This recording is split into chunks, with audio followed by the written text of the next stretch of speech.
Kontainer bagus hasilnya, kita habis itu ke lab juga. Jadi waktu periksa kontainer ada yang menarik tuh, harganya kelihatannya kemurahan.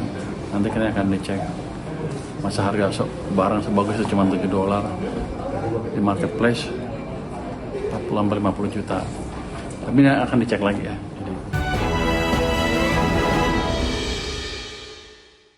Pemerintah terus ekstra ketat mengawasi masuknya barang atau produk impor ilegal. Di Pelabuhan Peti Kemas Tanjung Perak, Surabaya, Menteri Keuangan Purbaya Yudi Sadewa dengan tegas memerintahkan Direktorat Bea Cukai untuk melakukan monitoring ketat terhadap masuknya barang dari luar negeri. Menteri Keuangan Purbaya Yudi Sadewa melakukan kunjungan kerja ke Pelabuhan Tanjung Perak di Surabaya, Jawa Timur untuk meninjau langsung pelaksanaan tugas dan layanan Bea Cukai di salah satu simpul penting dalam arus perdagangan nasional. Selain itu, untuk memastikan kinerja dan pengawasan petugas berjalan optimal di salah satu pintu utama arus barang impor-ekspor Indonesia.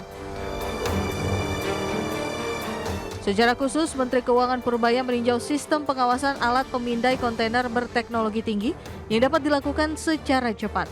Purbaya mengamati secara seksama proses pemeriksaan fisik barang ekspor-impor di long room tempat pemeriksaan fisik barang ekspor-impor di Pelabuhan Peti Kemas. Menteri Keuangan juga mengunjungi control room Bea Cukai Tanjung Perak yang telah dilengkapi alat pemindai kontainer berteknologi tinggi. Dengan ditemani Dirjen Bea Cukai Jaka Budi Utama beserta jajaran, sidak Menteri Keuangan Purbaya ini untuk mengantisipasi celah kebocoran keluar masuk barang impor. Periksa kontainer bagus hasilnya, kita habis itu ke lab juga. Jadi waktu periksa kontainer ada yang menarik tuh, harganya kelihatannya kemurahan. Nanti kita akan dicek masa harga barang sebagus itu cuma $7 di marketplace 40-50 juta, tapi ini akan dicek lagi ya. Dalam kesempatan ini juga Menteri Keuangan Purbaya juga meninjau Balai Laboratorium Bea dan Cukai Surabaya yang sangat berperan penting dalam mengidentifikasi barang mengandung bahan kimia melalui pengujian laboratorium. Akurasi identifikasi ini menjadi kunci dalam memastikan pungutan negara dilakukan secara tepat sesuai ketentuan. Dari Surabaya, Jawa Timur, Tim Liputan, IDX Channel. Pemirsa, Chief Investment Officer BPI Danantara, Pandu Syahril, buka suara perihal adanya keterlibatan Danantara dalam merger Goto dan Grab Indonesia. BPI Danantara sepenuhnya mendukung merger kedua perusahaan teknologi berbasis aplikasi ini selama menguntungkan dari sisi komersial serta dilakukan secara B2B.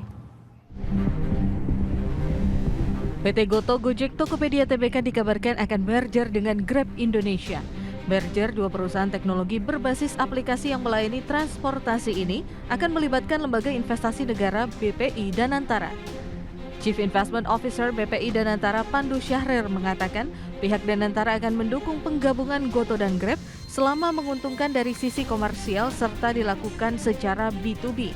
Pandu menambahkan kedua perusahaan teknologi berbasis aplikasi ini harus mengikuti masukan dari pemerintah. Pasalnya kedua perusahaan ini merupakan perusahaan terbuka yang sahamnya juga dimiliki masyarakat.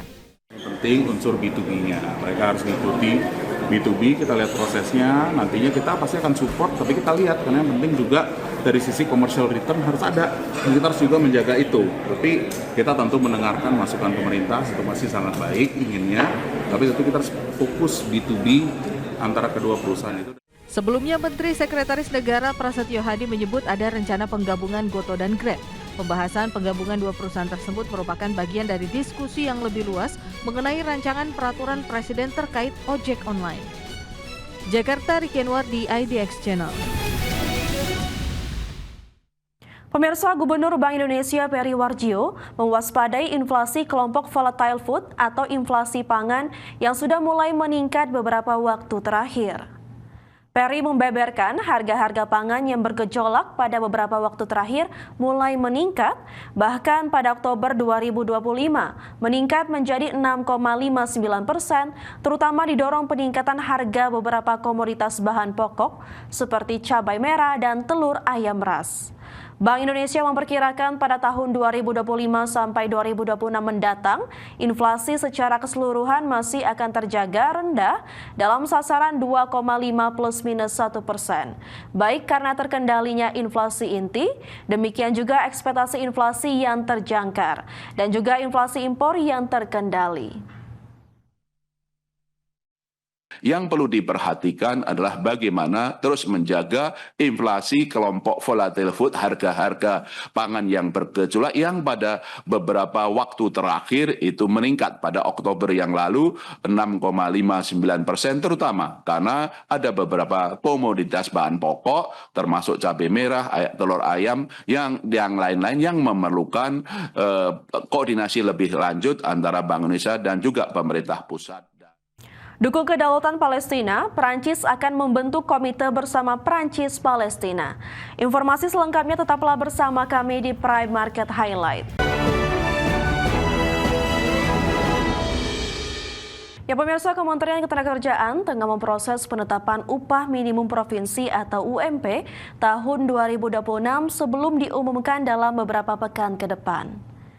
Menteri Ketenagakerjaan Yasir Lee menyebutkan saat ini proses pembahasan terkait dengan kenaikan UMP masih berlangsung di Dewan Pengupahan Nasional serta Dewan Pengupahan di tingkat provinsi.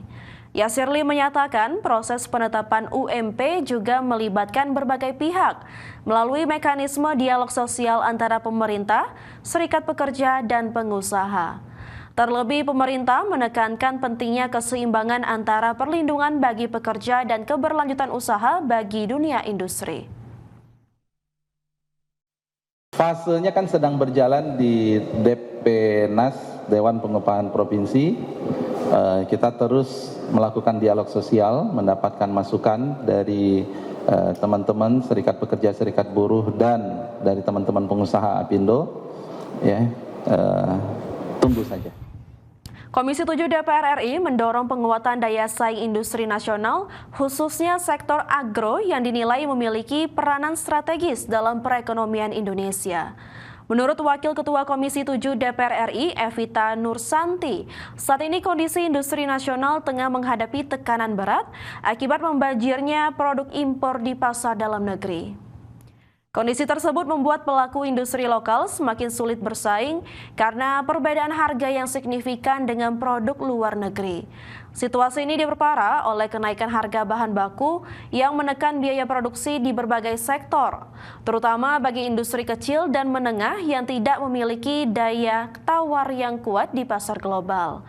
Evita menilai penurunan daya saing industri nasional yang tercermin dari laporan IMD World Competitiveness Ranking menjadi sinyal serius bahwa sektor industri, khususnya industri agro, sehingga memerlukan langkah strategis dan terukur untuk memperkuat posisinya di pasar global.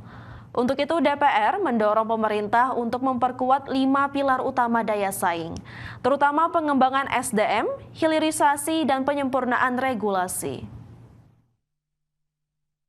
Berdasarkan data terbaru menunjukkan tren penurunan yang mengkhawatirkan, termasuk peringkat Indonesia yang turun drastis dalam IMD World